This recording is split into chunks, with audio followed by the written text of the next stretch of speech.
था तो मन में ऐसी जिज्ञासा प्रकट हुई कि देखो भगवान कन्हैया के दर्शन करो। आंखें बंद की, ध्यान लगाया, याद आ गया एक श्लोक। क्या आया? परमानंद स्वरूपाय विश्वा विश्व धारणे अखंडानंद बोधाय श्री कृष्णाय गुरुवे नमः। तेरी मेरी भव बाधा हरो, राधा नागर सोई, जातन की झाई पर श्याम हरित जुत हो। सोवत ओणे पीत पट, श्याम सलोने गात, मनहु नीलमर शैल पर आतप पड़ा प्रवाह। संसार की बुद्धि को चमकाने वाले ऋषियों में श्रेष्ठ धुरंधर, मृत्युलोक के नहीं बल्कि स्वर्गलोक के भगवान नारद उपस्थित हो गए अचानक ही आकर के इंद्रलोक में। इंद्रदेव खड़े हुए, उनके चरणों में गिरे, नमस्कार किया, अपना आसन दिया। सभी देवता खड़े हुए, सभी ऋषि खड़े हुए, नारद बाबा का बहुत बड़ा सम्मान किया। हाथ जोड़ के इंद्रदेव ने पूछा, हे देवर्षि, आप मृत्युलोक में जाते हैं, हमने सुना है, हमने कभी देखा नहीं, न हम कभी गए। इंद्र ने कहा नारद जी से, आप ये बताइए कि हमने ये सुना है जनकपुर में राजा जनक को विदेह कहते हैं। कैसा राजा विदेह है? वो राजा कैसा है जिसको विदेह कहते हैं? क्या आप गए? हाँ, जाता तो रहता हूँ, पर मैंने इस संबंध में कभी भी राजा जनक से कोई प्रश्न नहीं किया और न ये जानने की कभी कोशिश की कि ये आखिर कैसा विदेह है। आपकी इच्छा है कि नहीं? मेरी इच्छा नहीं, मैंने इसलिए पूछा था कि आप जाते रहते हो। तो आज तो नहीं बता सकता, पर अब बताऊंगा आगे। हुई नारायण की कृपा। नारायण ने क्या काम किया कि जब ज्ञानी को चिता पहरई, अज्ञानी नहीं ज्ञानी, जब ज्ञानी को चिता अपहरई तो वन आई विमोह वश करई। अब जबरदस्ती नारायण ने और नारद जी को मोह के फंदे में डाल दिया। इतना कहते ही नारद जी को अपने भाई वशिष्ठ की याद आ गई कि मेरा छोटा भाई अयोध्या में रहता है, महाराज दशरथ के। दो काम हो जाएंगे, छोटे भाई से मुलाकात हो जाएगी और जनकपुरी में ये पता चल जाएगा कि महाराज जनक कैसे विदेह हैं। नारद जी चल दिए, आके अयोध्या आए। वशिष्ठ जी को पता चल गया। नारद जी आए, उन्होंने बड़ा सम्मान किया, पैर पकड़े बड़े बड़े भाई को, कहा आइए आप विराजमान हो, कुशल पूछी और उनको जलपान कराया। तो उन्होंने कहा हम आपका केवल आपको वहां जनकपुर ले जाने के लिए आए हैं, हमको ये देखना चल करके कि ये बताओ कि महाराज जनक कैसे मिले, हमको ये देखना है। क्या हम तो कभी नहीं गए, न हमारे पास कोई प्रश्न है, क्या प्रश्न लेके हम जाएं? आप चलते हो तो आपका सहयोग करेगा, आप चलो, आपके साथ चलते हैं। दोनों ऋषि चल दिए वहां से।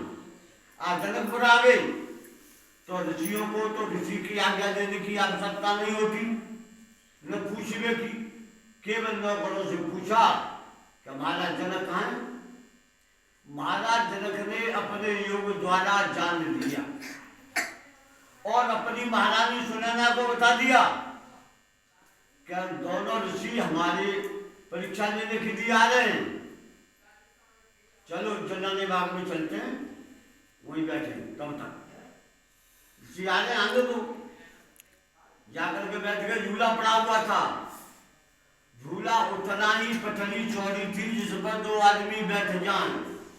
तीसरे के लिए कोई जगह नहीं थी तो जा करके बैठ गए।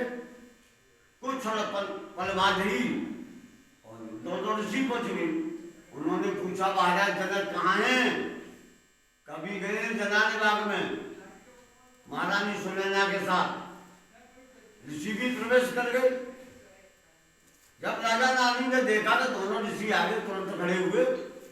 एक ने एक के सर पकड़ लिए, दूसरे के पकड़ लिए, इशारा कर दिया महाराज जनक ने बैठिए महाराज। तो वहां तो कोई और आसन नहीं था, तो पटली का अलावा बीच मध्य में और रानी सुनैना बैठ गई। उनके बैठने से पहले ही तुरंत बगल में वशिष्ठ जी बैठ गई। अब जगह दो की थी। नारद जी के मन में आया कि जगह दो की है और ये नारी है, मैं पुरुष हूं, दृष्टि भेद पैदा हो गया, लिंग भेद पैदा हो गया। थोड़ा टाइम लगा, 1 सेकंड का 2 सेकंड का सोचने का ही। इतने में रानी खड़ी हो गई। रानी ने कि ये बैठिए महाराज। बैठ गए महाराज नारद बाबा भी। फिर दोनों रानी राजा ने उनके चरण पकड़ ली और पूछा कि महाराज अब बताइए हमारे यहाँ आने का कारण, कोई हमला सेवा उसे हम आपकी पूरी करें। तो वशिष्ठ जी ने कहा ये हमारे बड़े भाई हैं और देवता के ऋषि हैं और इंद्रलोक से आ रहे हैं, स्वर्ग से, केवल ये जानने के लिए कि महाराज जनक कैसे विदे हैं। तो महारानी सुनैना ने कहा कि राजा जनक विदे कहाँ हैं? विदे है तो ये नारद बाबा हैं। क्यों? आप जब बैठे तो आपने विचार नहीं किया कि ये नारी है, इससे मेरा स्पर्श होगा? आप तो तुरंत आके बैठ गए। अरे ये भी आगे बैठे थे तो जगह तो इतनी और थी, हमने इधर आपकी तरफ धक्का मार के इसको बिठा देते। पर हमने देखा कि विचारों में ये भाव आया कि नारी है और लिंग भेद आया और दृष्टि भेद आया तो मुझे खड़ा होना पड़ा, मैंने इनको सीख दे दी। तो भेद तो ये राजा जनक जो है वो विदेह नहीं है, विदेह तो ये है नारद बाबा। अब आप बताइए आपका क्या प्रश्न है? महाराज जनक खड़े थे, उन्होंने पकड़ रखा था एक वृक्ष।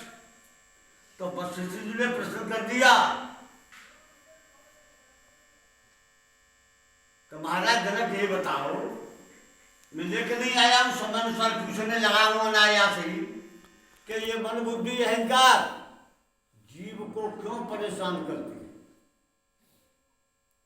तो महाराज जनक ने कहा कि राजन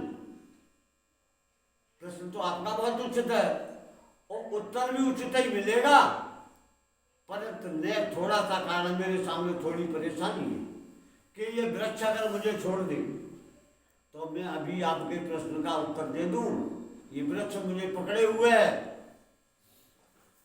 तो वशिष्ठ जी ने कहा राजन वृक्ष कहाँ पकड़े है, वो तो जड़ है, आप स्वयं ही पकड़े हो वृक्ष को, छोड़ो या न छोड़ो, वृक्ष नहीं पकड़े, आप स्वयं पकड़े हो, छोड़ो न छोड़ो आपकी राजी है, वृक्ष ने नहीं पकड़ा आपको। क्या आप सत्य कह रहे हैं? बिल्कुल यथार्थ सत्य कह रहे हैं। तो ये भी यथार्थ सत्य है कि मन बुद्धि और अहंकार ये जड़ हैं, ये चेतनात्मा पर इनका कोई आधिपत्य नहीं हो सकता है, चेतनात्मा पर इनका कोई अधिकार नहीं हो सकता है। आत्मा चेतन है और ये है जड़। तो अब मन बुद्धि अहंकार चेतनात्मा पर अपना आधिपत्य कैसे जमा लेंगे? मैं आपको उपदेश नहीं कर रहा हूँ राजन। राजन ने कहा, राजा ने कहा कि मैं आपको ऋषिदेव उपदेश नहीं करता हूँ, पर आप मुझे ये बताइए, ज्ञान तो वहां दिया जाता है जहाँ अज्ञान होता है और प्रकाश की वहां जरूरत पड़ती है जहाँ अंधकार होता है, और मोक्ष की वहां जरूरत होती है जहाँ बंध होता है। तो आप अज्ञानी नहीं हैं और आप अंधकार में भी नहीं हैं और आप बंध में नहीं हैं। तो अब आपको मैं क्या दृष्टांत दूं? एक ब्रह्म ऋषि हैं और एक देव ऋषि हैं। मैं आप क्षमा याचना मांगता हूँ कि जितना हूँ मैं जानता था, आपके सामने मैं प्रकट